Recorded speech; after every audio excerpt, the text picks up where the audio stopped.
오늘 우리 계신 하나님의 말씀 호세아 9장 15절에서 10장 11절까지의 말씀입니다. 한 절씩 교독하도록 하겠습니다.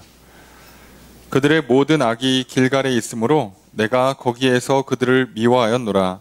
그들의 행위가 악함으로 내 집에서 그들을 쫓아내고 다시는 사랑하지 아니하리라. 그들의 지도자들은 다 반역한 자니라.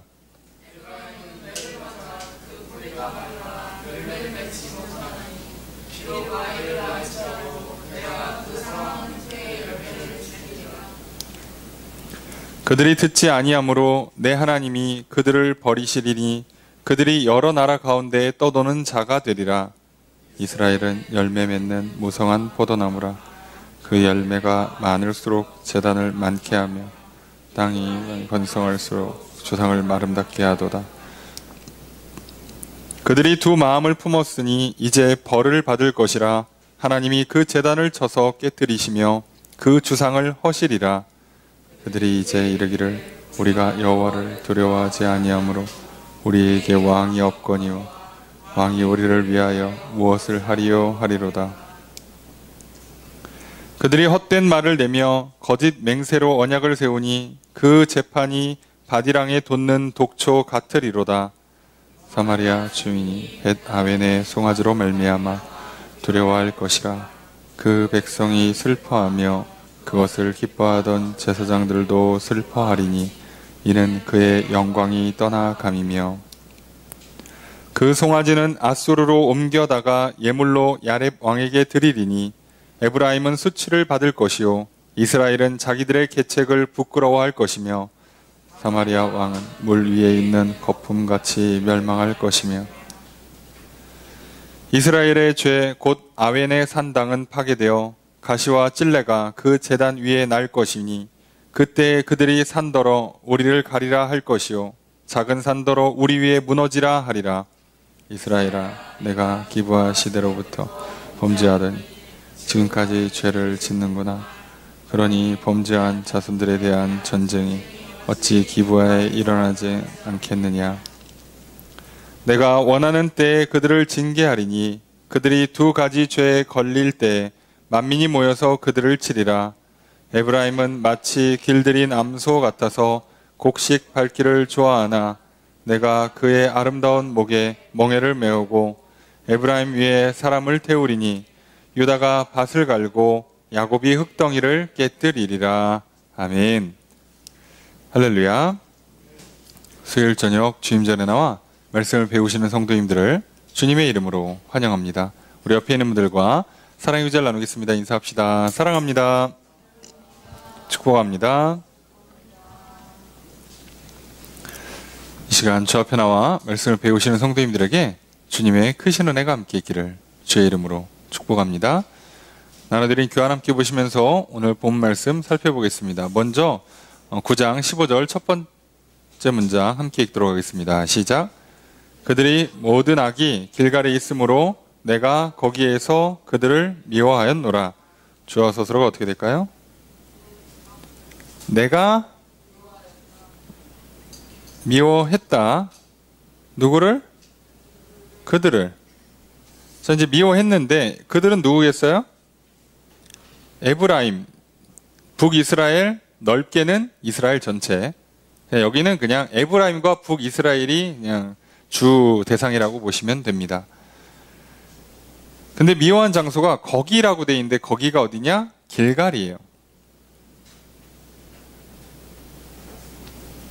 자, 그 모든 악한 것들이 다 길갈에 있대요. 거기서 미워했대요. 뭘 길갈에 이렇게 악한 게 있나?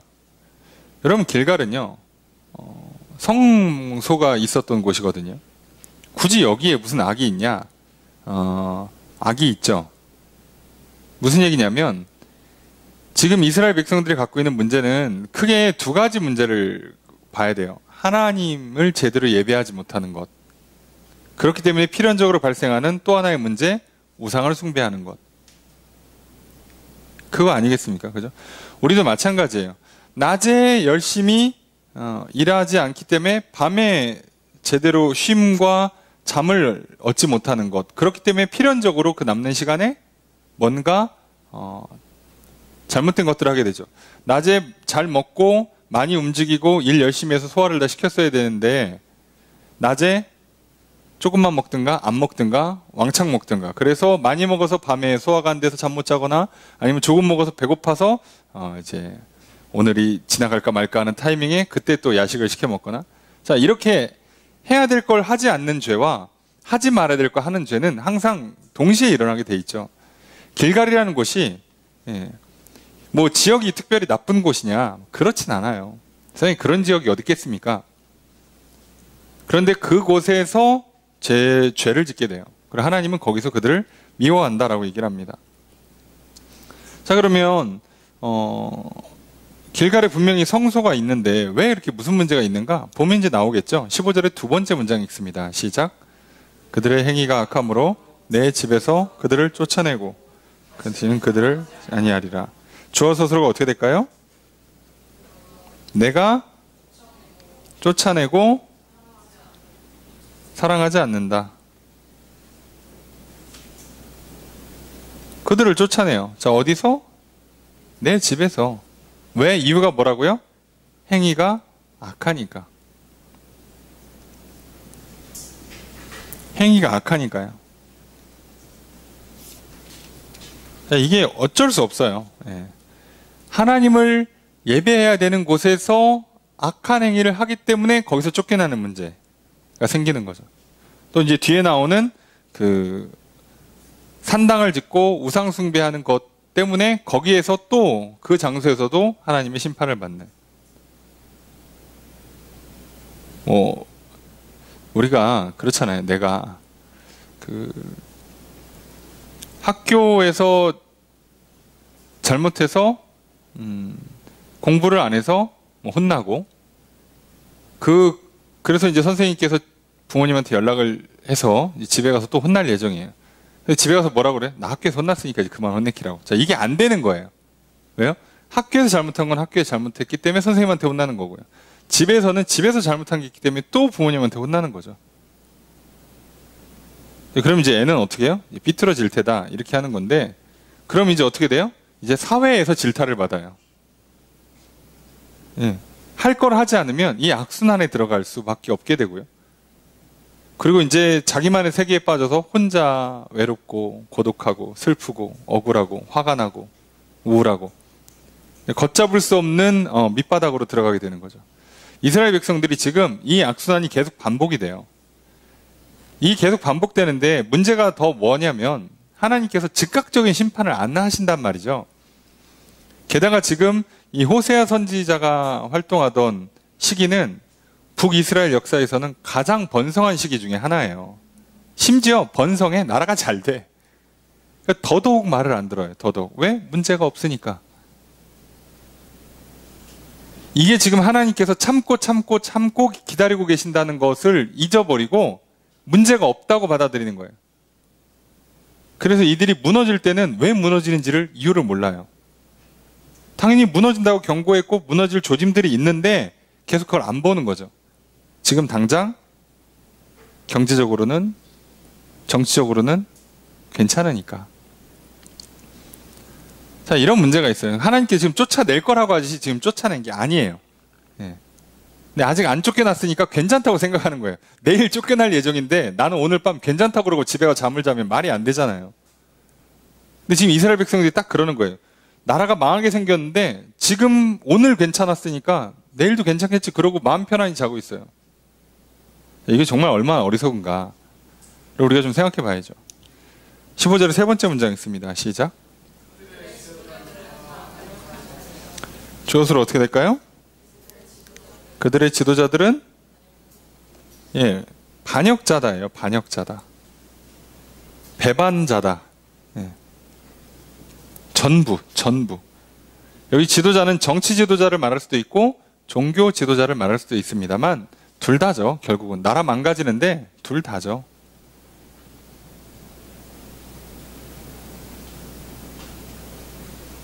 그럼 우리가 이제 살펴보는 가장 큰 문제들이 있다고 그랬잖아요.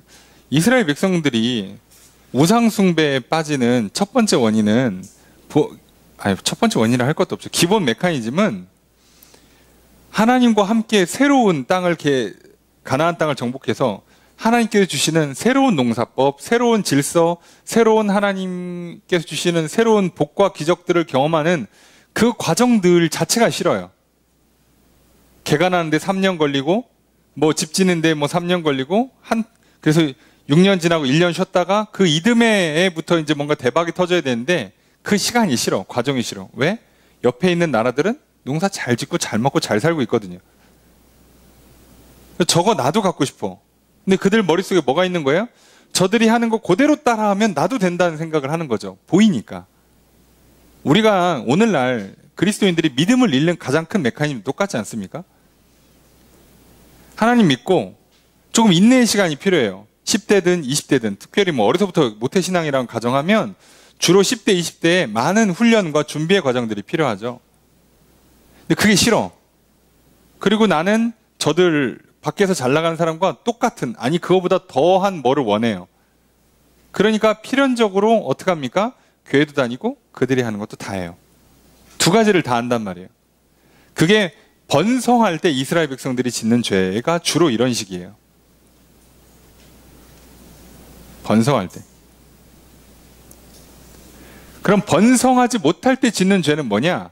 번성하지 못할 때 짓는 죄는 뭐 주일에도 설명드린 것 같은데요. 실망했습니다. 그가 시작되는 거죠. 그래서 어떻게 합니까? 하나님을 버려요.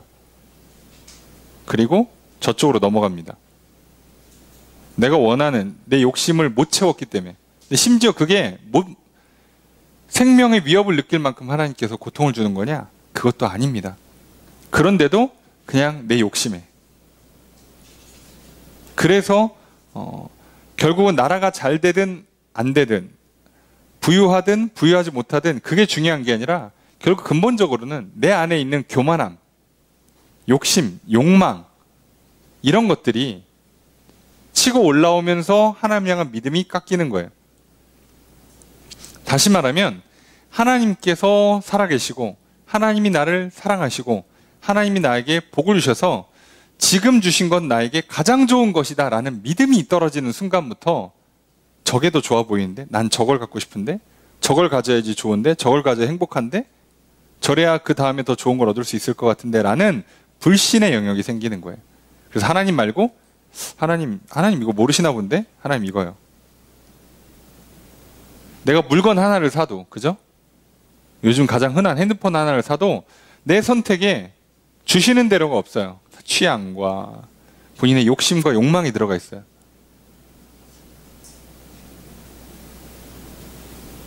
우리가 참 이런 실수를 많이 하죠. 그래서 이 이스라엘 백성들 뿐만 아니라 모든 인간들은요, 이런 이 불신의 그 사단의 유혹들, 시험들이 올 수밖에 없는 거고요.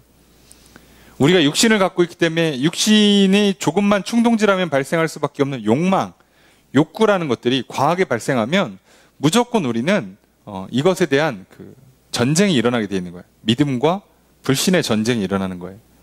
피할 수가 없습니다. 그래서 우리는 이 싸움을 싸우는 거죠. 이스라엘 백성들이 여기서 무너졌기 때문에 다양한 방식으로 각각의 시대마다 다양한 방식으로 무너지는 거예요. 원리는 간단한데 방식이 너무 다양해요. 자, 지금 호세아 선지자의 시기에는 나라가 번성할 때, 그래서 문제가 생기고 있는 특이한 상황인 거죠. 자, 16절의 첫 번째 문장 읽겠습니다. 시작.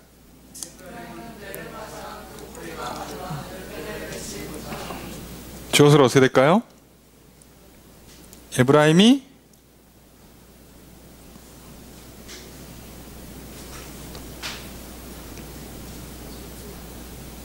네? 열매 맺지 못한다, 결실하지 못한다죠? 과정이 있어요? 매를 맞아요. 매 맞으면 뿌리가 마르나 봐요? 여러분, 나무 이렇게 매 들고 가서 이렇게 한 세 대 때리면 뿌리가 마르나, 그게 아니라 여기 있는 그 단어가 에브라임이 찍혀예요. 찍혀. 뿌리를 끊으시는 거죠, 하나님께서. 뿌리를 끊어버리니까 당연히 뿌리부터 말라오겠죠. 그래서 어떻게 됩니까? 나무가 양분을 흡수하지 못하니까 열매를 못 맺어요. 자, 이게 얼마나 중요한 표현이냐면 하나님께서 근원을 차단한다고, 근원을. 생명의 근원, 복의 근원을 차단시켜버린다는 거예요. 그래서 문제가 생기는 거예요. 여러분, 하나님의 심판이 무서운 이유는 한 가지 사건이 일어나서 끝나는 게 아니에요. 근원을 차단시킨다고, 근원을. 하나님께서는 내게 어떤 인간관계에 한 사람과의 트러블 나고 끝나고, 뭐 내가 사용하던 물건이 고장나거나, 뭐 분실하거나, 아니면 내가 좀 다치거나, 뭐 사업이 좀 안 풀리거나, 이렇게 개별의 사건으로 끝나는 게 아니라요. 근원을 끊어버리시는 문제가 있어요. 하나님의 방식은 근원을 끊어요, 근원을. 그러니까 지금 이 근원을, 뿌리에서부터 지금 생명이 올라가냐 못 올라가냐의 결과로 나오고 있는 결실들을 봐야 되기 때문에 우리는 우리 인생에 일어난 일들에 눈에 띄는 개개인의 개별의 사건들을 보시면서 각각을 해석하는 건 좋은 방법이 아니. 이것들이 지금 어떤 흐름하에 있는가? 지금 내가 믿음의 영역, 하나님과의 그 사랑의 관계, 신뢰의 관계 가운데 있는가? 지금 하나님께 내가 복을 주시고 그 복 가운데 나를 지금 연단하고 성장시키는 과정에 있는 거냐? 아니면 내가 지금 하나님과 끊어지고 생명이 끊어지고 저주가 임하고 사망이 임하고, 그래서 이제 지금 일어나고 있는 일들은 시작일 뿐이야. 앞으로 이제 어떤 일이 더 다가올지 모르는, 오늘은 뭐 물건 하나 부서졌는데 오늘은 그게 아니에요. 내일은 사업이 망하고 내일 모레는 사람이 끊어지고, 이 연달아 오면 감당이 안 되잖아요. 하나님 그렇게 하실 가능성이 있죠. 뿌리를 끊는다는 뜻이에요. 한 해 농사 안 되고 끝, 이게 아니라 이걸 잘 보셔야 돼요. 하나님께서 복을 주시는 방식이 얼마나 다른가, 우리가 사는 방식과 다른 방식을 갖고 있다는 걸 보시면 돼요. 16절의 두 번째 문장 있습니다. 시작.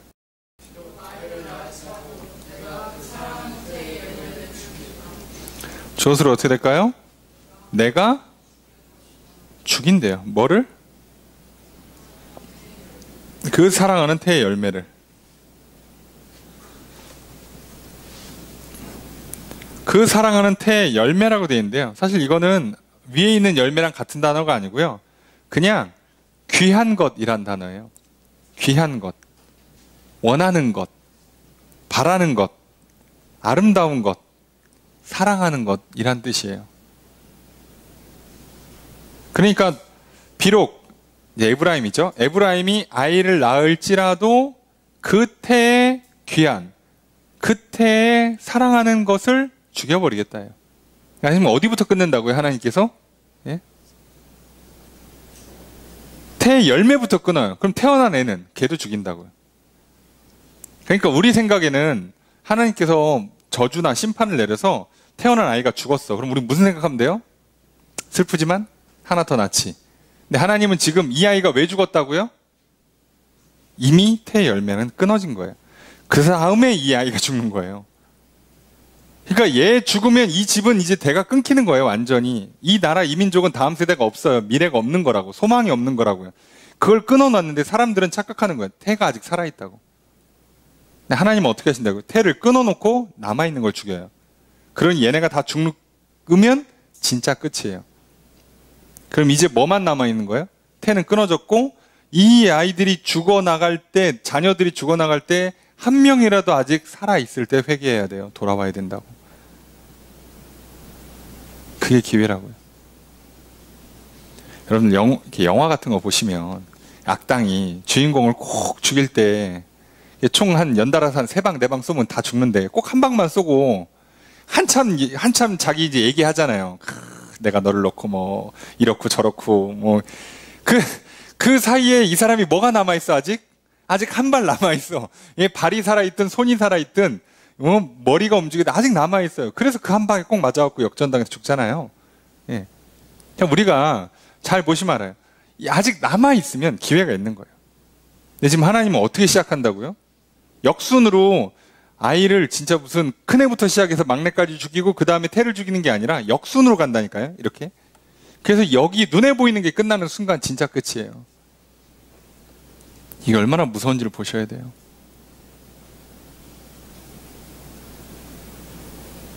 우리는 자꾸 보이는 것만 보려고 하죠. 근데 우리가 보이지 않는 세계로 이루어져 있다는 것을 히브리서 말씀처럼 믿음을 통해서만 알 수 있는 거예요. 자, 그러니까 우리의 인생의 문제가 눈에 보이는 영역이 전부가 아니에요. 내가 진짜 건강하고 공부 잘하고 일 잘하는 게 단순히 건강하고 뭐 머리 좋고, 예? 뭐 좋은 사람 만나고 내가 열심히 노력하고 밥 잘 먹고 운동하고 이래서 되는 게 아니라고 따지고 보면 그 뿌리, 그 근원이 있다는 걸 잘 기억하셔야 돼요.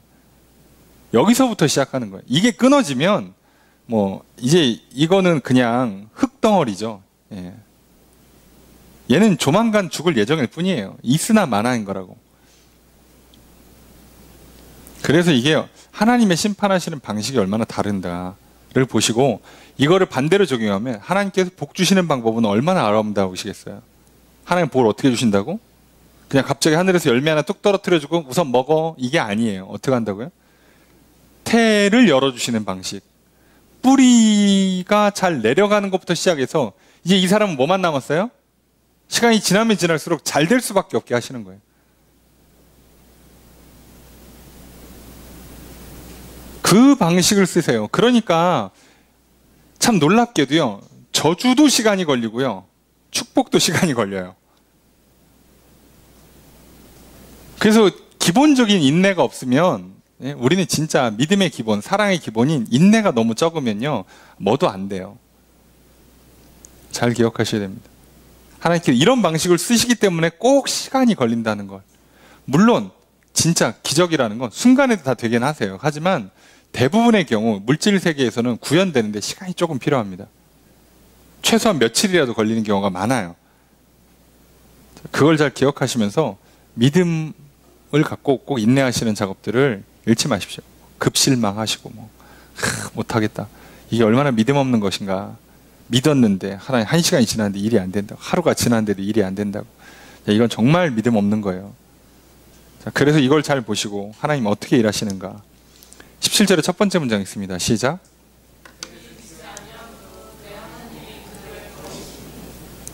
주어서로 어떻게 될까요? 내 하나님이 버리신다. 누구를?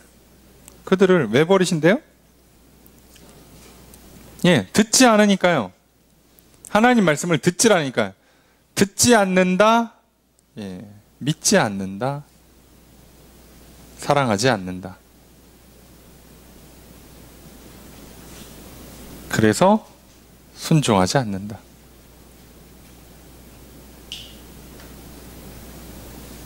이게 어쩔 수 없습니다. 예. 저도 뭐 일을 하다 보면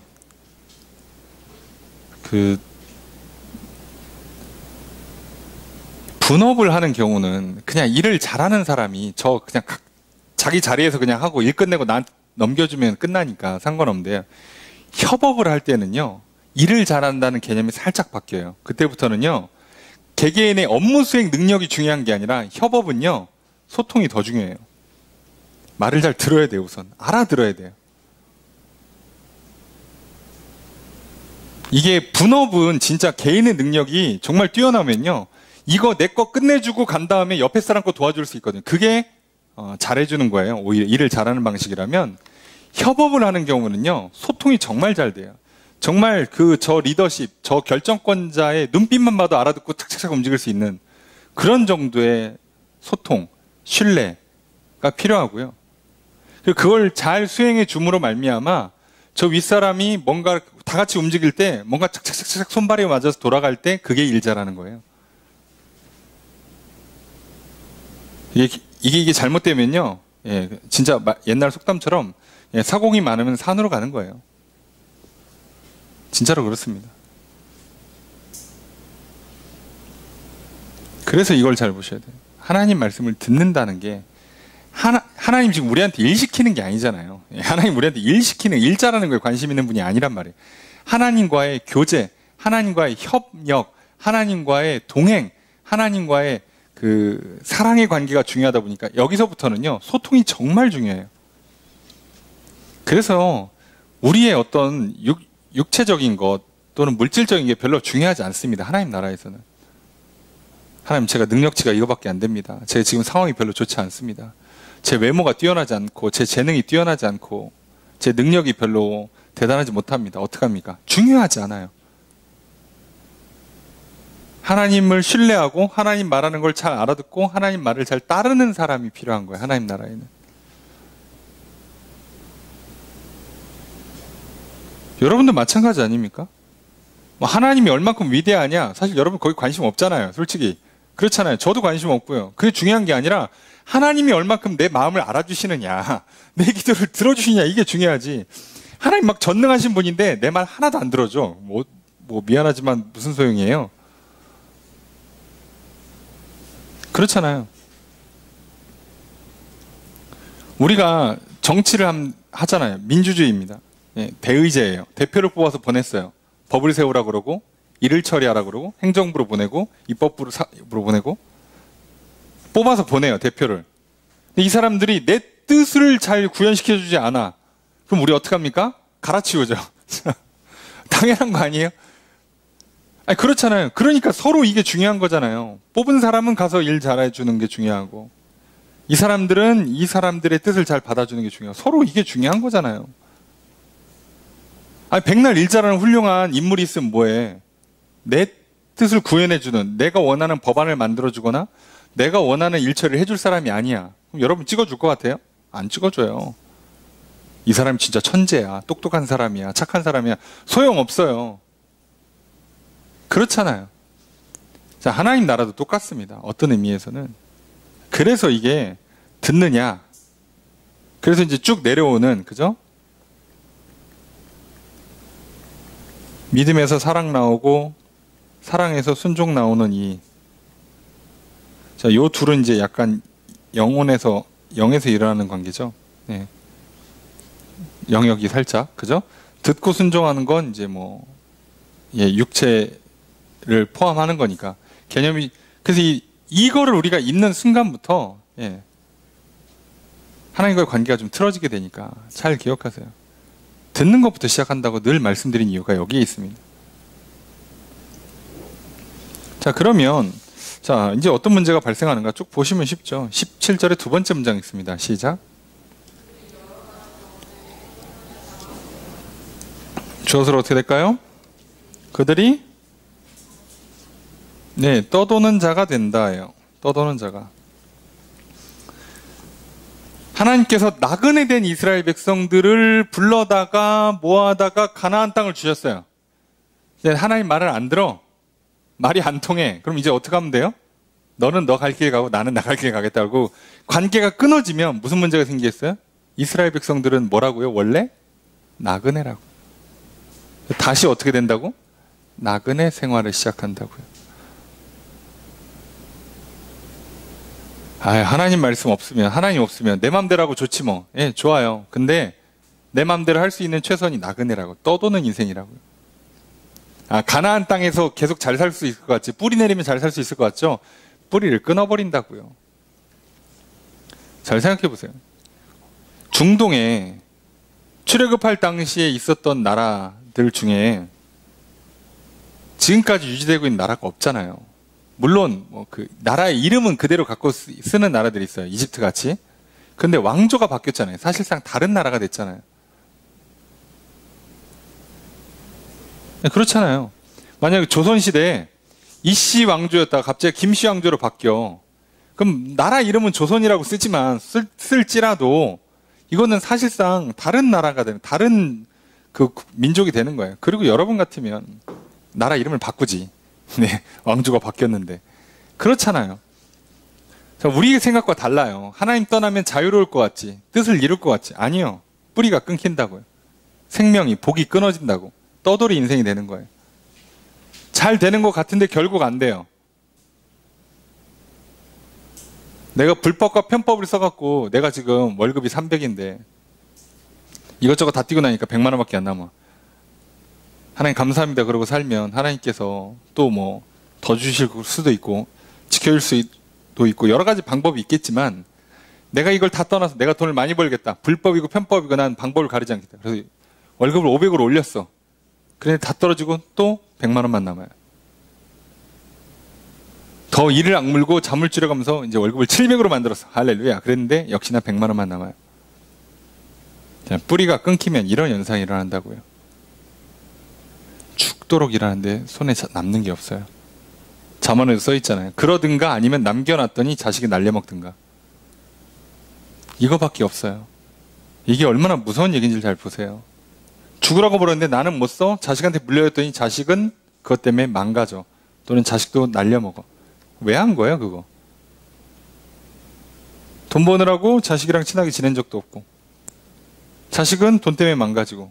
이 집은 뭐 한 거예요? 그냥 뭐 잔인하게 결론만 넣고 보면 망한 거죠. 놀랍게도 그렇습니다. 자, 이런 부분들 때문에 하나님께서 계속 말씀하시는 거예요. 너희들이 지금 잘못 생각하는 건데 경고의 경고를 거듭하고 계시는 거예요. 자, 10장으로 넘어와서 1절의 첫 번째 문장 있습니다. 시작. 주어로 어떻게 될까요? 이스라엘은 포도나무예요. 열매를 많이 맺는 포도나무예요. 하나님께서 이스라엘 이렇게 만드셨어요. 하나님 백성들은 기본적으로 열매를 많이 맺는 포도나무와 같은 인생들인 거죠. 저와 여러분들도 똑같습니다. 이렇게 만들어 주셨다고. 자꾸 뭐 집안 얘기, 시대 얘기, 뭐 개인의 어떤 성격이나 상황이나 뭐 재능이나 이런 얘기 하지 마시고, 뭐 이스라엘은 뭐 좋은 시대에 태어났어요? 뭐 주변에 뭐 애굽으로 둘러싸여 있고, 저기 아수르로 둘러싸여 있는데 뭐 좋아요? 예? 땅이 기름져? 사실 거기 뭐가 기름져요? 광야인데, 메마른 땅인데, 물 다 길어와야 되고, 우물 파느라고 맨날 싸움 나고, 강이 흐르기랍니까? 뭐랍니까? 뭐 강 흘러봐야 사실 별 도움도 안 되는 강이고. 그런 나라가 뭘 대단한 나라라고. 근데 하나님은 그곳에서 포도나무와 같이 결실을 많이 하는 나라를 만들으셨어요. 자, 그런데 문제가 생기죠? 1절의 두 번째 문장이 있습니다. 시작.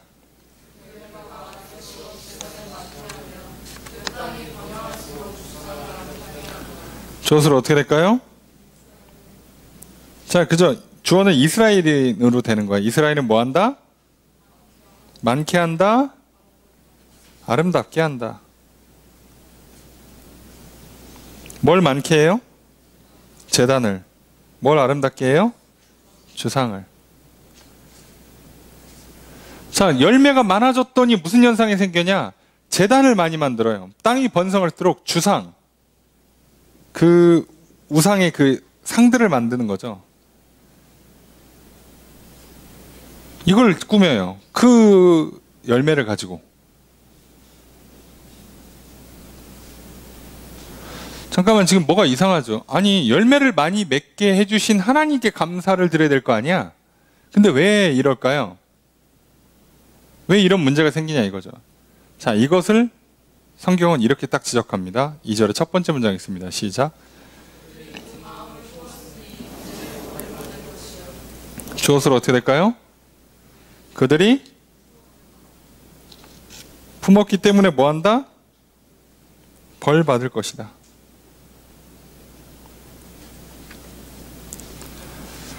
자, 여기서 이제 두 마음이라고 번역을 했는데요. 정확히는 마음이 분배됐으니, 마음이 나누어졌기 때문이란 뜻이에요. 마음이 나누어졌기 때문에 벌을 받을 거라는 거예요. 하나님은 이스라엘 백성만 생각하세요. 이스라엘 백성을 제사장 나라로 삼아서 이제 이스라엘 백성들을 통해서 다른 나라들을 구원하시려고 오로지 지금 뭐에만? 이스라엘에만 지금 집중하고 계세요. 그런데 이스라엘은 어떻게 한다고? 조금 더 잘 먹고 잘 살라고 옆에 있는 우상 다 갖다가 세우는 거예요. 진짜 수단과 방법을 가리지 않고 복만 받을 수 있다면, 잘 먹고 잘 살 수만 있다면 수단과 방법을 가리지 않겠다고 덤빈 거예요. 여기서 문제가 생긴다고 말씀드렸어요.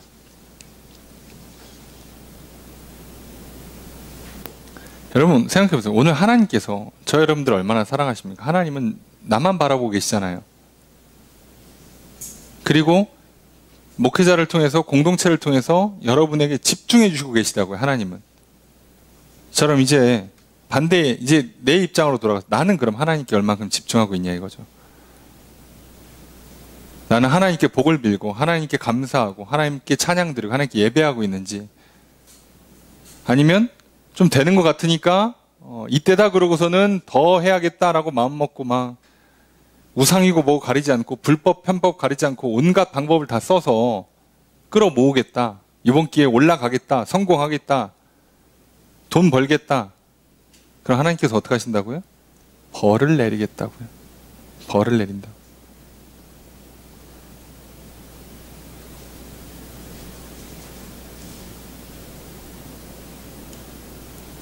자, 벌이 어떻게 내리는가? 2절의 두 번째 문장 읽습니다. 시작.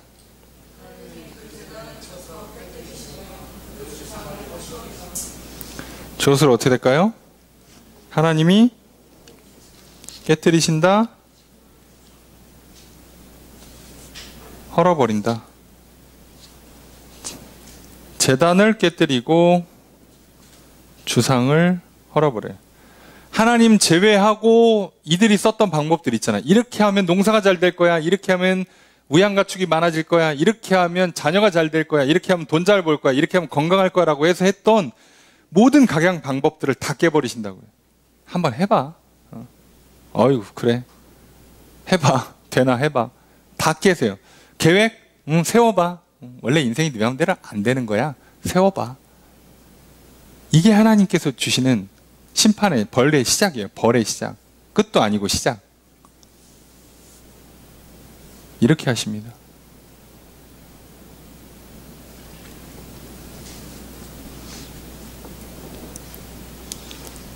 삼 절 읽습니다. 시작.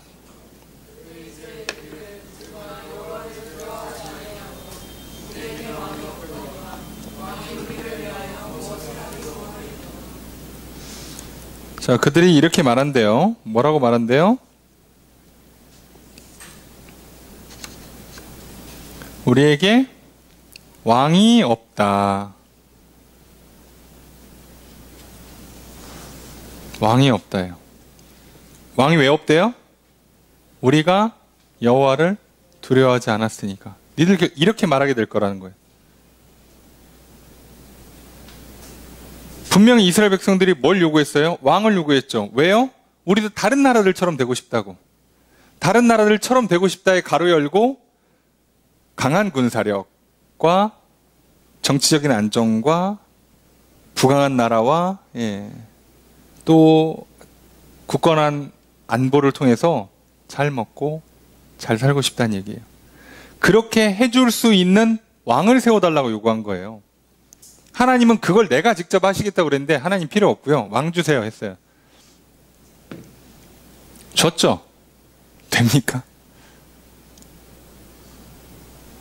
이제는 왕이 실수하면 덕분에 벌을 받아요. 그런데 지금 같은 문제가 생기면 어떻게 되는 거예요? 하나님께서 왕을 포로로 잡혀가거나 왕을 죽게 만드시면 어떻게 되는 거예요? 이스라엘 백성들은 왕이 없어요. 본인들이 잘 먹고 잘 살기 위해서, 욕심 부리기 위해서 했던 모든 제단, 주상들 다 깨뜨리는 게 뿐만 아니라 왕도 날린다고요. 나의 지도자, 나의 대표, 조금 더 가까이에서 나의 부모까지 그 당시에는 뭐 절대적인 영향을 끼치고 있으니까 다 날린다고요. 그래서 이들이 뭐라고 얘기하냐? 왕이 우리를 위하여 무엇을 하냐? 왕이 있으면 또 뭐 할 수 있냐는 거예요. 사실 하나님이 주시는 왕이나 의미가 있는 거지, 지금 이 상황에서 나라가 망했는데 왕이 있으면 뭐해? 어차피 같이 포로인데. 그렇잖아요. 같이 포로예요. 뭘 할 수 있어? 포로 생활하는데 이렇게 백성들 모아다가 자 여러분 희망을 가지십시오. 그거 했다가는 죽어요. 반역이지 그건. 죽습니다. 여러분 우리들이요. 우리 삶에 얼마나 많은 우상숭배들이 들어오고 있는지를 잘 보셔야 돼요. 우리가 완벽할 수는 없지만 늘 주의하셔야 된다고. 늘 깨어서 조심하셔야 돼요. 내가 하나님으로부터 오는 것, 하나님의 근원을 있는 것 제외하고는요, 거의 대부분 다 나를 잘 먹고 잘 살게 해주는 건 대부분 다 우상이에요. 그래서 다 우리는 우상숭배하기가 쉽습니다. 근데 문제는 하나님께서 내가 거기다 그렇게 많은 시간과 노력을 투자했는데 그걸 다 부셔버린다고. 이게 문제인 거죠. 4절의 첫 번째 문장 읽습니다. 시작.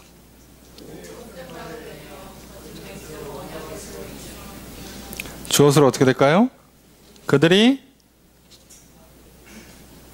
말한다, 세운다. 자, 여기 이제 내며라고만 보면 되는데 낸다인데요. 이거 외친다거든요. 외친다. 예. 헛된 말을 낸다, 언약을 세운다인데요. 여기서 그들이 누구냐가 좀 헷갈려요. 이 그들이 그냥 에브라임으로 봐야 되는 건지 또는 왕으로 봐야 되는 건지 정확하게 알 수가 없어요. 이게 그냥 학자들도 두 가지를 다 의견이 분분해서 두 가지로 해석을 합니다. 예. 근데 뭘로 해석해도 사실 결론은 똑같기 때문에 상관은 없는데 우선 주어가 명확하지 않다라는 거. 그 상황에서 자, 그들이 뭐 이게 왕이 됐든 에브라임이 됐든 다 하나님을 떠난 인생들, 하나님을 향한 불신을 갖고 있는 인생들은 다 무슨 말을 하느냐? 헛된 말을 한다인데요. 자, 이게 지금 헛된 말을 한다가 아니라 정확히는요. 말을 외친다인데 여기서 말이 그냥 단순히 대화하는 말이 아니라 법령, 계명, 뭐 율법, 명령 이런 걸 뜻하는 말이에요. 그러니까 보통 우리가 성경에서 계명이라고 번역되는 단어랑 똑같은 단어입니다. 그러니까 그거를 외친다예요. 그래서 이제 이거를 부드럽게 번역하면 다른 번역에서는 말을 많이 한다 뭐 이렇게도 번역을 해요.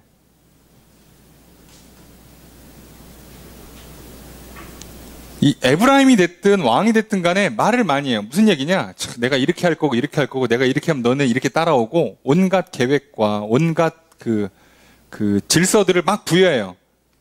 근데 하면 뭐 하냐고. 하나도 안 된다니까.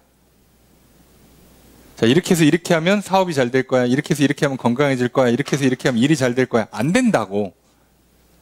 하루 종일 고민해가지고 계획서 써왔는데 안 된다고. 그 얘기를 하는 거예요. 거짓 맹세로 언약을 세운다. 언약을 세우면 뭐해? 거짓말인데. 뭐 계약서 쓰고 막 언약식 삐까뻔쩍하게 하면 뭐 하냐고. 거짓말인데. 이런 문제가 있는 거예요.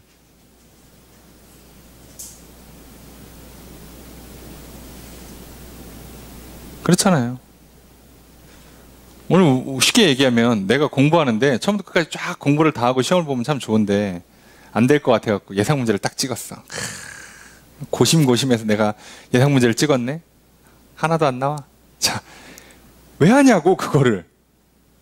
심지어 이제 공부 좀 한다거나, 이렇게 기숙사에서 선배님들이 이렇게 전수해줘요. 야, 이거 나와, 이거 나와, 이거 나와. 그거 나오냐고, 알았다고. 자, 하면 뭐 하냐고, 안 나온다고. 하나님이 그런 방식으로 이들을 심판하시겠다는 거예요. 니들이 인생의 계획을 세웠어? 니들이 뭔가 이런 일을 하려고 뜻을 품었어? 해봐. 다 안 되게 해줄게. 이거 이렇게 해서 저렇게 하고 저렇게 해서 저렇게 해서 되고 뭐가 되고 뭐가 되고 뭐가 되고 내 인생은 이렇게 되고 일은 뭐가 되고 물건은 이렇게 사고 사람은 이렇게 만나고 자식은 이렇게 키우고 사업은 이렇게 하고 해봐. 되나? 안 되게 할게. 그 얘기를 하시는 거예요. 4절의 두 번째 문장 있습니다. 시작.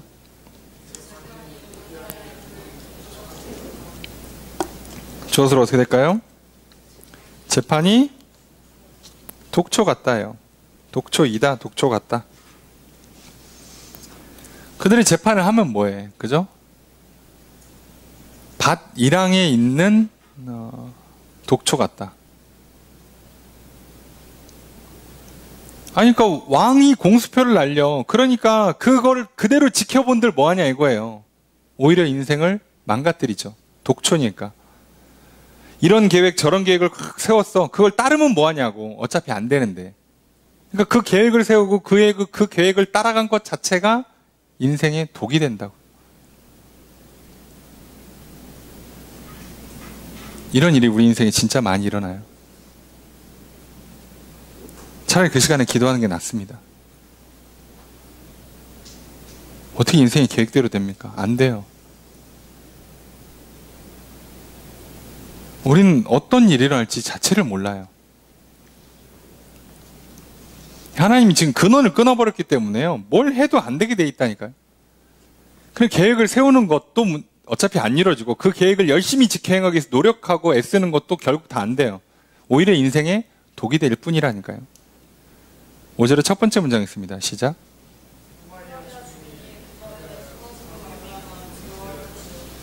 주어를 어떻게 될까요? 사마리아 주민이 두려워한대요. 뭐 때문에? 벳 아웬의 송아지. 자, 우리가 알고 있는 그 사마리아에 있는 금 송아지 신상을 말하는 거죠. 그 때문에 두려워요. 왜요? 그 송아지를 뺏길 거거든요. 하나님이 제단 다 헐어버린다고 그랬잖아요. 전쟁에서 지는 걸 통해서. 자, 뺏겨. 송아지가 떠나. 그럼 이들한테는 그동안 내가 거기다 저렇게 정성을 들이고 복을 빌었는데 그 송아지가 떠나. 잠깐만. 내가 저 사람한테 오랜 시간 동안 로비하고 그저 뇌물 먹였는데 저 사람이 떠나. 그럼 나는 지금 뭐가 되는 거예요? 그동안 이제 어떻게 되는 거지? 이해되세요? 그래서 이런 현상이 일어난다고. 해보라 이거지. 어차피 송아지가 너희들한테 복을 줄 능력도 없지만 그 송아지가 떠나요. 심지어. 줄 능력도 없지만 떠나. 복을 빌 데도 없어 이제. 이게 얼마나 무섭습니까 사람한테. 하나님은 믿기 싫고 못 믿겠고 그래가지고 송아지한테 빌었는데 그 송아지가 떠나. 그럼 나 이제 어디다 기대 내 마음을. 얼마나 무서워요. 그동안 들인 시간과 노력이 있잖아. 쏟아부은 돈이 있고. 그게 억울해서라도 포기하기가 싫은데 그게 떠나. 하기 싫은데 포기가 돼야 사라지니까. 그럼 사람들은 어떻게 한다고요? 또 만들어. 그래서 또 만드는 거예요. 야, 그럼 하나님께 돌아올 것 같은데 아니요. 또 만들어요. 그래서 하나님의 심판이 요 정도로 끝나지 않아요. 어차피 요렇게 갖고는 안 돌아온다는 거 아시니까. 5절의 두 번째 문장 있습니다. 시작.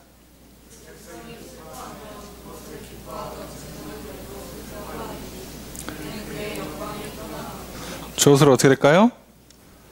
백성이 슬퍼하고 제사장들도 슬퍼한다. 슬퍼하는 거예요. 왜요? 영광이 떠났잖아요. 송아지가 떠났잖아. 자신들의 영광, 반짝반짝거리면서 왠지 나한테 많은 가축을 주고 많은 곡식을 주고 많은 자녀를 낳게 해줄 것 같았던 그 송아지가 떠났잖아요. 네. 슬프죠? 6절의 첫 번째 문장 있습니다. 시작.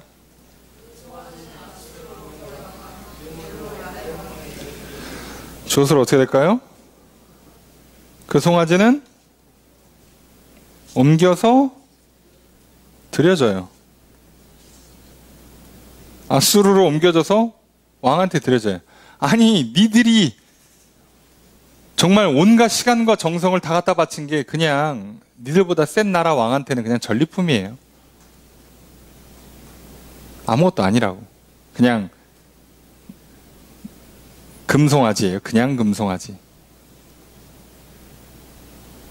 창고에 박아놓는.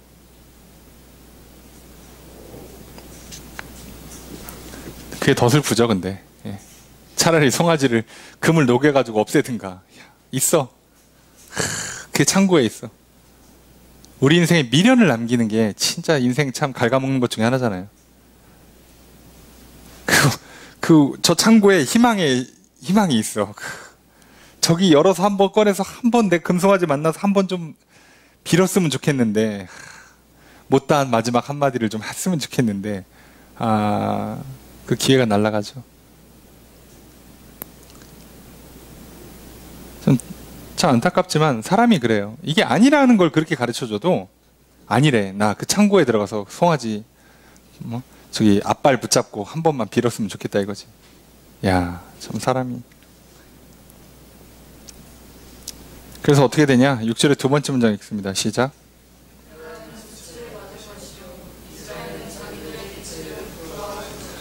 주어를 어떻게 할까요? 에브라임은 수치를 받는다. 이스라엘은 부끄러워한다. 자기들의 계획을 부끄러워하게 된다는 거예요.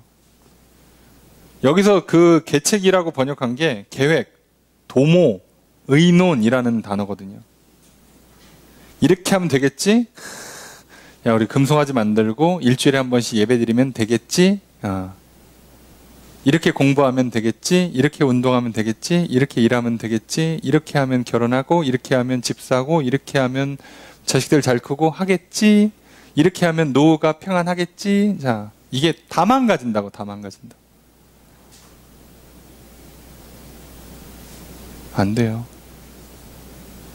이게 참 안타깝지만 안 됩니다. 자, 이게 잘 맞으면 똑똑한 사람이 정말 세상에서 무조건 성공하는 건데 참 그렇지가 않죠. 예. 7절 읽습니다. 시작. 주옷으로 어떻게 될까요? 사마리아의 왕은 멸망할 것이다. 자, 멸망하는 표현이 참 물 위에 있는 거품, 물거품이라고 보통 표현하는, 바다에 파도 칠 때 보면 이렇게 약간 그 세제 세탁기에서 보는 듯한 그런 느낌의 그 하얀 거품들이 좀 있잖아요. 조금 있으면 사라지는 거. 자, 그거라고 의역한 거고요. 직역은요, 물 위에 떠다니는 나무 토막이에요. 자, 얘 이제 어디로 갈지 몰라요. 부서질지, 예? 아니면 저기 망망대해로 그냥 흘러갈지. 그렇게 망가진다고. 확실하게 망가지는 것도 아니에요. 어디로 어떻게 가서 망가질지도 몰라. 그냥 확실한 건 망해. 지금 그냥 바다 위에 나뭇가지 하나 떠 있어요. 망하는 건, 얘는 이제 죽는 건 당연한 건데, 어디서 어떻게 언제 죽냐를 몰라. 그냥 죽는 것만 있어요. 좀 잔인하죠. 예, 하나님 이렇게 심판하세요. 8절의 첫 번째 문장 있습니다. 시작.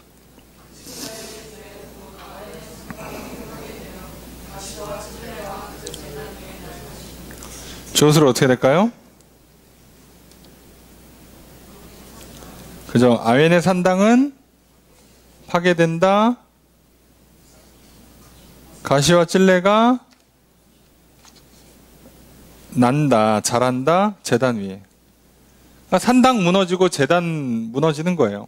거기에는 부서지고 가시랑 찔레, 엉겅퀴가 그냥 이렇게 올라가 덮고 있는 거죠.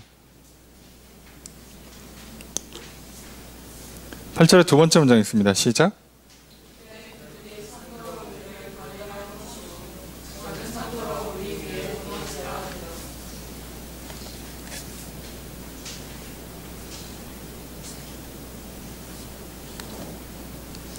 자, 직역하면 이렇게 번역을 해야 되죠. 그들이 이렇게 말한다. 뭐라고요?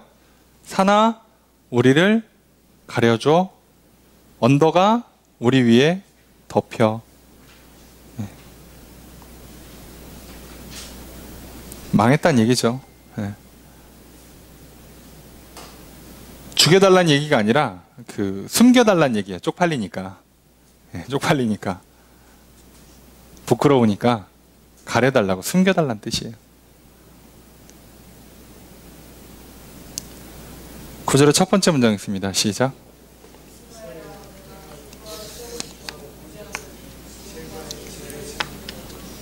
주옷으로 어떻게 될까요? 이스라엘아 라고 부르고, 그죠? 결국 너가 뭐 한다? 너가 죄를 짓는다.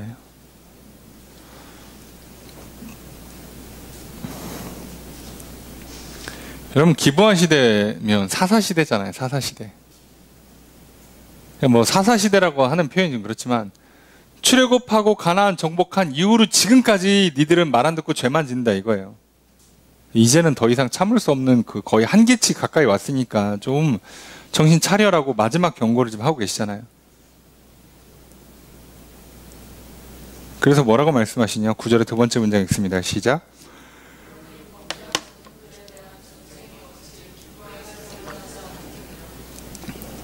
반문을 하시죠. 뭐뭐 하지 않겠느냐? 뭐가? 전쟁이 일어나지 않을까?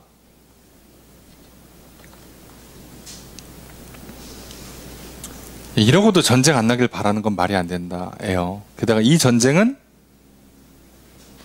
나라가 망하는 전쟁이에요. 싸워서 이기는 전쟁이면 좋지. 예. 나라가 망하는 전쟁입니다.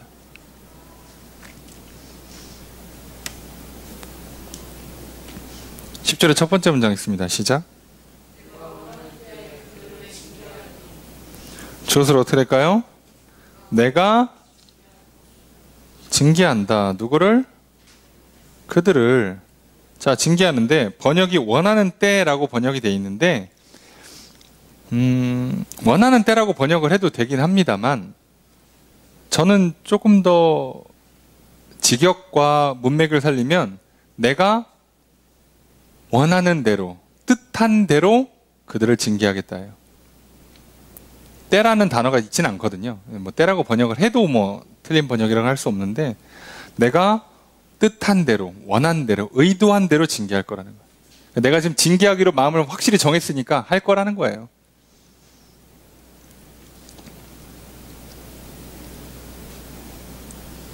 그리고 그게 어떻게 이루어지는가? 10절의 두 번째 문장 있습니다. 시작.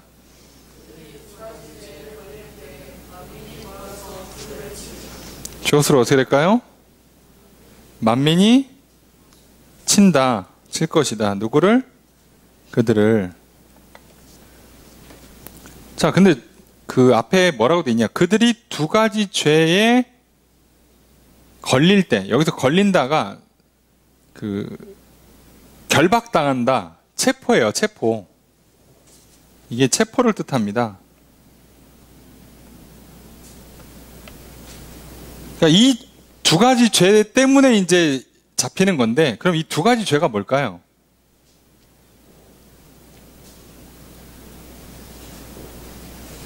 호세아서의 핵심 키워드 두 개를 뭐라고 할 수 있다고요?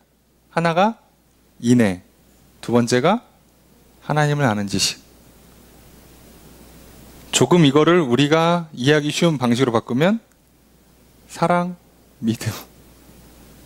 이 두 개가 완전히 바닥났을 때 딱 그때 잡아서 너희를 치겠다는 거예요. 그래, 하나님은 뭐만 보시겠다고? 믿음하고 사랑만.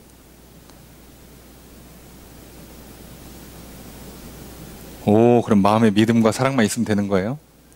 자, 아니요. 영혼의 믿음과 사랑이니까 생각도 마음도 따라 움직이고 말과 행동까지 당연히 따라 움직이는 풀세트를 얘기하는 겁니다. 착각하지 마세요. 여기서의 사랑을 되게 정서의 기능의 사랑, 가슴이 뛴다, 호감, 내 스타일이야. 자, 이거 아니에요. 하나님 아는 지식이라고 그러니까 성경 공부 좀 하면 되나? 어휴, 한 대 맞기 전에 빨리 다시 성경 한 109절은 암송해야겠다. 그럼 야, 안 죽고 천국 가겠네. 자, 어림도 없는 소리 하지 마시고. 여기서 사랑은 인애를 얘기하는 거라고. 하나님께서 약속하신 대로 사랑하고 나도 하나님의 약속대로 사랑하는 거예요. 이건 굉장히 감정적인 사랑이라고 표현할 수가 없고요. 굉장히 신뢰를 기반으로 하고 있는 사랑이에요. 그렇게 시작하고 나면 감정이 폭발되는 거죠. 그 뒤에. 하나님 아는 지식도 성경 공부에서 글로 배우는 게 아니라 체험, 경험을 통해서 배우는 거라고 그랬잖아요. 하나님 직접 만나서. 소개팅 나가기 전에 저렇게 페이스북 보고 인스타그램 보고 저 사람 뭐 이렇게 기록물들 보고서는 백날 공부해봐야 만나서 10분 만나는 게 훨씬 더 정확해요. 예, 글도 약간 그렇고 예, 다 요즘 다 이렇게 보정이 되기 때문에 실물로 봐야죠. 하나님을 직접 경험해서 하나님 이런 분이시구나 라는 지식, 그 생생한 지식은 사실상 믿음의 영역이란 말이에요. 하나님이 계시해 주셔야만 가능한 지식이잖아요. 이 지식은 성경 수준의 경험이 아니라 성경 말씀이 나에게 완전히 들어와서 말 그대로 성령님께서 빛을 비춰주셔서 깨닫게 하시는 하나님의 임재를 믿어지게 만드는 그 작업이 일어나야 돼요. 그러니까 오늘날 우리 개념에서는요, 이 믿음과 소망과 사랑은요, 성령님의 도움 없이는 안 돼요. 다시 말하면 하나님의 직접적인 도우심 없이는 안 되는 거예요. 그래서 우리가 못합니다. 그래서 우리는 못하니까 어떻게 한다고요? 해달라고 구하는 거라고 그랬잖아요. 전 세계 모든 종교에서 구원의 여정에서 인간이 못해가지고 신한테 도와달라고 해야 되는 게 하나님밖에 없어요. 기독교밖에 없다고. 나머지는 다 자기가 뭘 하면 된다니까요. 우리는 안 돼요. 왜요? 하나님이 하셔야 돼요. 왜? 하나님을 아는 지식이고 인애기 때문에. 우리 영 안에서 믿음과 사랑이 발생해야 되기 때문에. 내가 할 수 있는 일이 아니에요. 그럼 우리는 그걸 해달라고 뭐 한다고? 그걸 해줄 테니까 내가 이렇게 하라고 하시는 약속과 명령이 있어요. 그거를 깔끔하게 줄여서 은혜의 수단이라고 부르고요. 크게 예배, 기도, 말씀, 전도, 봉사. 자, 이렇게 하면 초압축한 겁니다. 예. 이렇게 하라는 거예요.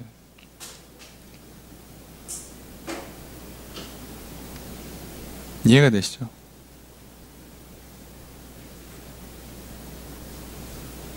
그러니까 우리 예배는요, 구원받음의 감사의 성격보다도 더 큰 건 계속해서 이 구원의 은혜가 끊어지지 않도록 계속해서 이 그 믿음의 여정을 걸어갈 수 있도록 하나님께 은혜를 구하는 예배가 돼요. 그래서 우리는 또 어떻게 한다고요? 자꾸 내가 뭘 드리는 데 집중하는 게 아니라 듣고 받는 데 집중해야 되는 거예요. 놀랍게도 그렇습니다. 그러니까 왜 오늘날 뭐 다른 데 갈 것도 없이 한국교회가 문제가 생긴지 아시겠죠? 우리는 자꾸 하나님 주신 복이 너무 커서 감사한 건 다 알겠는데 너무 드리는 데 집중하고 있어요. 너무 큰 예배당에서 너무 그 짜임새 있는 그 예배 순서에 뭔가 순서에 딱딱딱 맞게 완벽한 공연 드리듯이 하나님께 1시간짜리 무슨 뭐 이렇게 뮤지컬? 종합 예술을 그냥 보여드리는 것처럼 예배를 드리니까 실수하는 거죠. 우리가 할 수 있는 일이 아니에요.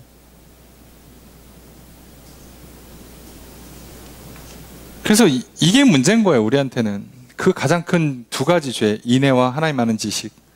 자, 이거 걸리면 끝난 거죠. 자, 이게 끝나면 사실 끝나는 거예요. 믿음 날아가고 사랑 날아가면 하나님과 우리 사이 관계는 끝나는 거예요. 자, 그리고 그게 이제 믿음과 사랑이 식어져 갈 때, 줄어들 때 인간한테 꼭 일어나는 현상이 딱 11절이에요. 진짜 정확한 말씀이죠. 11절의 첫 번째 문장 있습니다. 시작.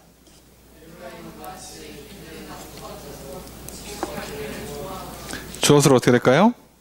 에브라임은 좋아한다. 뭘 좋아한대요? 곡식 밟기를. 아, 이거 좋아한대요. 곡식 밟기가 뭘까요? 타작하기입니다. 길들이 남소. 소가 훈련이 됐어. 그래서 이제 뭐 하는 거예요? 뒤에다가 이렇게 그 곡식 터는 장비들이 뭐 여러 가지가 있겠는데 하여간 뭐든 달고 가는 거예요. 훈련이 됐어. 그래서 에브라임 뭐라고? 이건 좋아해. 추수하는 것. 곡식 얻는 것. 그냥 뭐 너무 압축하면 좀 뭐라고 하실 수도 있는데 뭐 유튜브 거의 안 보시니까 우리끼리 자 그냥 짧게 줄여서 이렇게 하는 거예요. 에브라임은 그냥 복 받기를 좋아한다. 한국에선 이거 좀 위험한 발언이긴 한데 에브라임 복 받기를 좋아한다요. 정확히는 복 받는 것만 좋아한다죠. 무슨 얘기냐? 곡식 받기는 좋아해. 하려고 그래. 뭐는 안 하려고 그래요? 뒤에 나옵니다. 11절의 두 번째 문장 있습니다. 시작.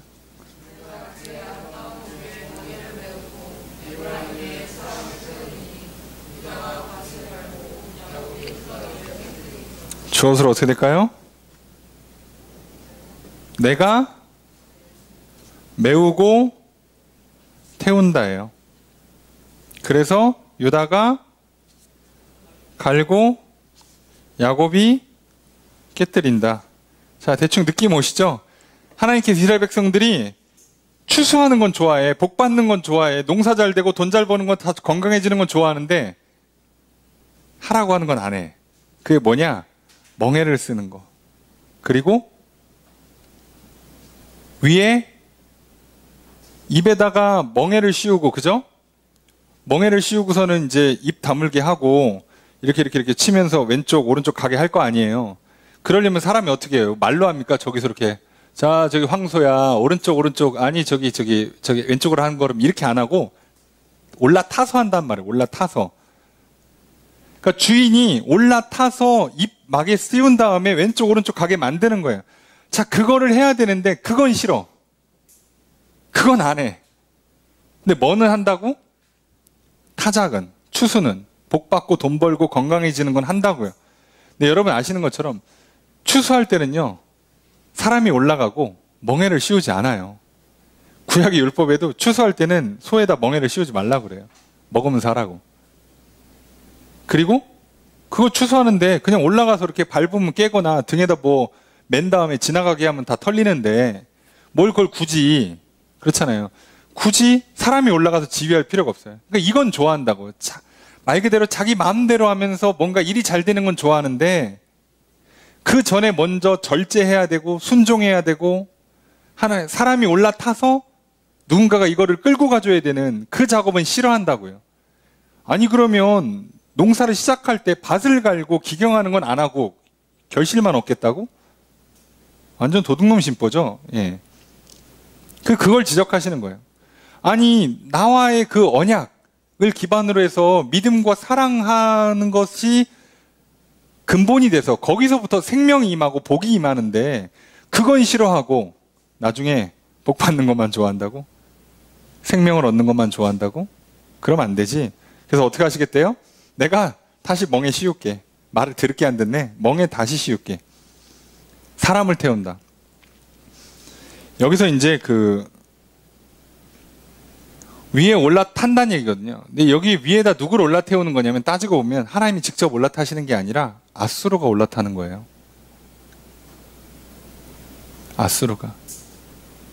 하나님이 올라타는 걸 막으면 니들 뭐 혼자 마음대로 날뛸 줄 알았지? 아니야. 아수르가 올라탈 거야. 니네 한번 죽어봐. 내가 올라탈 때가 좋은 거였다. 응? 가르쳐 주시려고 아수르를 태워요. 그래서 이제 어떻게 합니까? 유다가 다시 시작하는 겁니다. 밭 가는 것부터. 밭 갈고 야곱이 흙을 깨뜨리고. 네. 농사하려면 이거부터 해야죠. 이게 사실 우리가 하기 가장 싫은 일 아니에요? 사실 신앙생활하면서 가장 싫은 게 뭐예요? 그죠?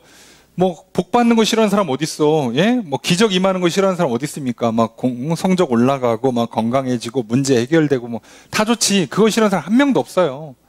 여러분 그거 일 딱 되고 막 갑자기 막 애가 합격하고 막 뭐 사업이 잘 되고 그거 교회 와서 막 감사하고 찬양 안 부를 사람 어디 있어? 그건 다 합니다. 그 정도는요 다 해요. 누구나 다 해요. 근데 누가 뭘 안 한다고? 고통과 고난 가운데 인내하고 기도하고 눈물을 흘리고 하나님 말씀 앞에 순종하고 절제하는 거 이건 싫죠. 이걸 해야 그게 오는데 그걸 안 한다고. 씨는 안 뿌려 하여간에. 추수는 좋아하는데 씨는 안 뿌려. 근데 이거 약간 어디서 많이 본 것 같죠. 살 빠지는 거는 좋은데 네, 여기까지만 얘기하겠습니다. 자, 예, 뭐는 싫어하잖아요, 그죠? 성적 오르는 건 좋은데 뭐는 싫어하죠. 돈 버는 거 좋고 돈 쓰는 거 좋은데 뭐는 싫어하죠. 무슨 차이예요? 똑같죠. 예나 지금이나 인간의 본성은 똑같습니다. 그리고 이게 뭘 만드는 거라고? 인간에게 두 마음을 집어넣는다고요. 사단이 성공 중에 하나. 그렇게 해서 우리 안에 두 마음을 넣는 거예요. 야, 수단과 방법을 가리지 마. 네가 원하는 거 해주면 뭐든 좋은 거 아니냐? 야, 근데 저쪽은 또 된대. 하나님한테서 한 달에 걸쳐놓고 여기도 한 달에 걸쳐. 되기만 하면 되잖아. 되는 것 같아? 아싸 좋다. 이렇게 되니까 하나님께서 어이가 없는 거죠. 내가 만들어줬는데. 그래서 이스라엘 백성들이 헤어나오지 못하고 우리가 생각할 때는 왜 그렇게 우상숭배를 못 끝나 싶은데 이거 한번 맞들이면 못 끊어요. 역사적으로는 못 끊었어요. 그리고 인간은 자기 힘으로 절대 못 끊습니다. 이건 하나님께서 도와주셔야만, 성령이 오셔서 다스리셔야만 되는 거예요. 성령의 열매가 절제라니까요, 여러분. 나는 내 절제력을 할 수 있는 일이 아니에요. 그분이 오셔서 멍에를 씌워놔야 되는 거예요. 그분이 오셔서 나를 다스려야 돼요. 온유라고. 그분이 나를 길들이셔야만 되는 거지. 내가 막 이 악물고 막 순종하고 막 훈련받고 그럼 될 것 같죠? 어림도 없는 소리 하지 마세요. 사람 안 고쳐집니다. 무슨 얘기냐? 사람은 스스로 고칠 수 있는 존재가 애시당초 처음부터 아니었다는 뜻입니다. 그런데 기도하는 그 인고의 과정은 싫어요. 새벽을 깨워서 아침에 일어나자마자 자기 전에 기도하는 그 과정은 싫고, 성경을 펴서 읽는 과정은 싫고, 그 말씀이 막 가슴을 찌르는데도 그 책을 안 덮고 끝까지 읽으면서 눈물 흘리는 건 싫고, 그건 다 싫어. 안 되죠, 그럼.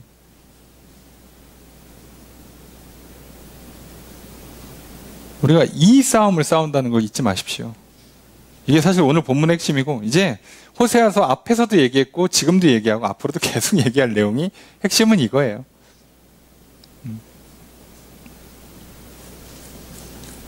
그래서 우상숭배가 놀랍게도요, 뭔가 결과적으로는 번성할 때도 우상숭배하고요, 뭔가 나라가 좀 어렵고 힘들 때도 우상숭배라는 기현상이 일어나는 거예요. 그래서 결국 다 사단은 뭘 건드리니까 우리의 육체를 통로 삼아서 욕망을 자극하면, 욕심을 자극하면 그 믿음이 떨어지는 자리만큼 다 우상숭배가 들어와요.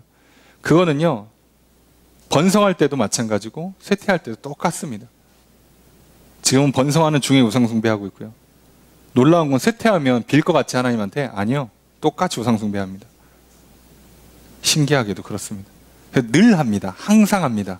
하나님과 함께 우상을 동시에 섬기는 아주 놀라운 장면을 이스라엘 백성들이 계속 연출해줬고, 그게 오늘 우리의 실상이기도 해요. 그래서 우리도 정신 차려야 합니다. 이 말씀을 듣고 고치는 게 가장 지혜롭습니다. 듣고 하나님 앞에 빨리 엎드리십시오. 보니까 제가 약간 뭔가 제 얘기 같습니다.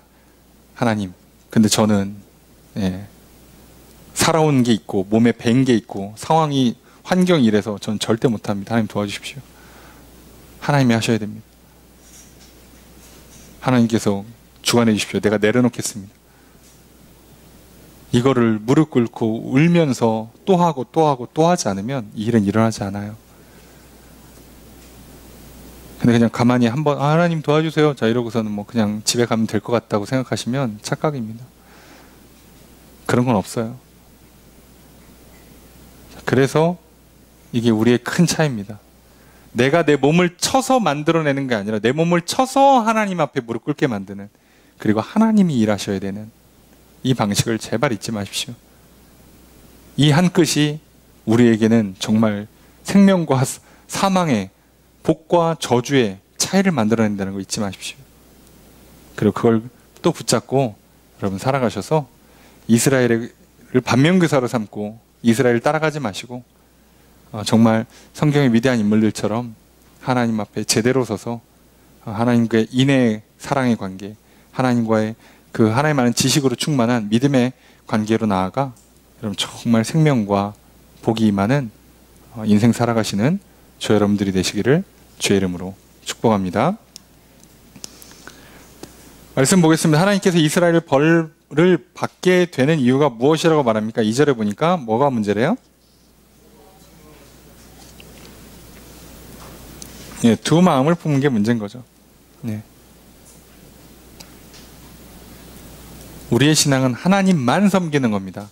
하나님도 섬기고 바알도 섬기고 저기 산신도 섬기고 부적도 좀 한두 개 붙여놓고 뭐 이렇게 하시면 안 돼요.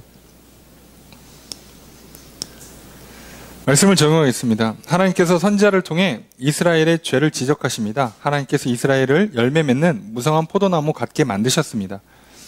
그런데 이스라엘은 번성할수록 하나님 보시기에 악을 행하였습니다. 우상 제단과 주상을 많이 만들고 아름답게 꾸몄습니다.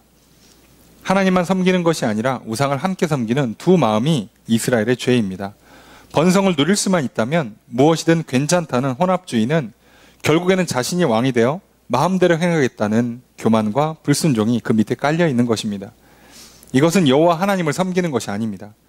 두 마음이 두 가지 죄를 짓게 했습니다. 인애를 버리는 것과 하나님을 아는 지식이 없는 것입니다. 하나님을 경험하지 못했고 믿음과 사랑을 갖지 못한 것입니다. 하나님께서 이스라엘의 심판을 예고하십니다. 하나님께서 제단을 깨뜨리시고 주상을 허십니다. 영광을 잃고 수치와 부끄러움을 당하게 하십니다. 그들이 섬기던 송아지는 앗수르의 전리품으로 빼앗길 것입니다. 왕이 망하고 산당이 파괴되고 제단에는 가시와 찔레가 날 것입니다. 하나님께서는 이스라엘을 무성한 포도나무로 만들어 주셨습니다. 그러나 이스라엘은 제단과 주상을 많게 하였습니다. 그 결과 풍성함과 무성함을 잃고 영광을 잃고 생명을 잃게 되었습니다. 이스라엘의 근원이 누구이며 복의 근원이 누구인지를 잊은 결과가 이와 같습니다. 나의 신앙을 살펴봅시다. 하나님께서 번성하고 아름답게 만들어 주신 나의 모습에 감사하며 하나님께 영광을 돌리고 있는지 돌아봅시다. 혹시 더 번성하고 아름답게 되어 내 욕망을 이루고자 우상을 섬기고 있지는 않은지 돌아봅시다. 하나님 외에 그 누구도 생명과 복을 내려줄 수 없습니다. 오직 나를 번성하게 하시는 하나님을 예배합시다. 하나님과 인애의 사랑을 나누고 체험을 통해 하나님을 아는 지식을 얻고 믿음으로 살아갑시다. 그렇게 늘 우리 영혼이 믿음과 소망과 사랑 가운데 거하시기를. 그래서 우리의 생각과 마음이, 우리의 말과 행동이 하나님 받으시기에 합당한 삶의 예배가 되기를 주의 이름으로 축복합니다. 그래서 생명의 풍성함을, 넘치는 복을 누리시는 저 여러분 되시기를 다시 한번 주의 이름으로 축복합니다.